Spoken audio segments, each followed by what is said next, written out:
আমি নিইনি। নিয়েছো?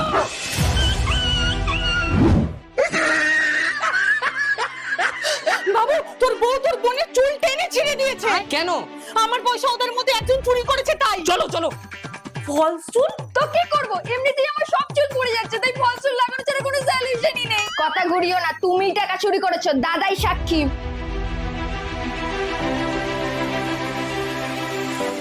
কি রে বল? না না মা, টাকাটা আমি নিয়েছি। দাদা কেন? পরে বলছি, আগে তোমার চুলের সলিউশনটা তো বলি। এই দেখো, আমি ইউজ করি আলস গুডনেসের রোজমেরি ওয়াটার স্প্রে। আগে জানো আমারও প্রচুর হেয়ার ফল হতো, তারপরেই আমি এটা ইউজ করা শুরু করি। আর এটা হেয়ার ফল কমানোর সাথে সাথে হেয়ার গ্রোথও করে। যেহেতু এটা স্প্রে বটলে আসে, তাই চুলে খুব তাড়াতাড়ি স্প্রেডও করে যায়, আর ধোয়ারও প্রয়োজন হয় না। এটা রেগুলার ইউজের ফলে আমার অনেক বেবি হেয়ারও বেরিয়েছে। কিন্তু দাদা মিথ্যে কেন বললো? এই টাকাগুলো এক্ষুনি ফেরত দিয়ে দাও। এই দেখো না ফটোগুলো।